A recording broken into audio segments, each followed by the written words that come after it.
Откако Државната комисија за спречување на корупција од вчера демантираа дека нивната членка Цвета Ристовска нема било каква деловна врска со Универзитетот Скопје, сега го тврдат спротивното.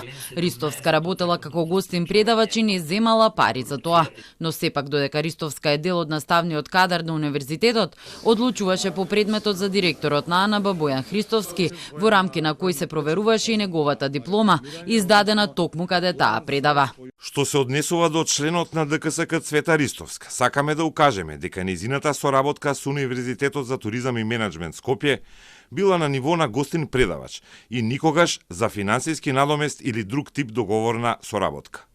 Оттаму сметаме дека не постои никаков судирен интерес, бидејќи нема никаква поврзаност со наведениот универзитет. ДКСК се демантира самата себе, бидејќи најпрвин тврди дека Ристовска е дел од наставниот кадар, за потоа да каже дека нема никаква поврзаност со универзитетот. Се правдаат и дека за оспорената факултетска диплома на Христовски, надлежна институција која ги утврдува фактите е Државниот просветен инспекторат, врз основа на чиј записник од спроведен инспекцијски надзор е донесената одлука. Но факт е дека поврзаност на Ристовска со универзитетот има и истиот бил подложен на проверки во рамки на предметот кој го работела.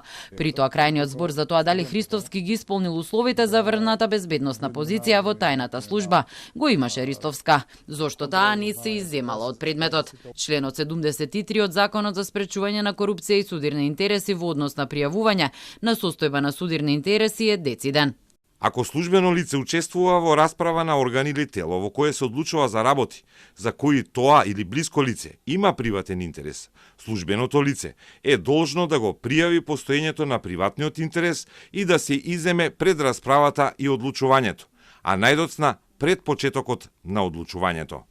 Во член 14 во истиот закон за престанок на функцијата и разрешување на председателот и членовите на ДКСК е наведено дека тоа ќе се случи кога очигледно се прекршени правилата за судирни интереси, односно изземање во ситуации во кои членот или председателот знаел или требало да знае за постоење на некоја од основите за судирни интереси, односно изземање предвидени со закон. Повторно ја прашавме ДКСК како донеле заклучок дека нема судирни интереси и кој, како и кога ја спровел законската процедура за проверка на Ристовска во постапување по предметот, но не добивме одговор. Туку оттаму излегоа само со кратко соопштение за јавноста. На телефонскиот повик Ристовска не ни одговори, ниту на испратената порака за изјава и до објавување на прилогот таа не стапи во контакт со Телма.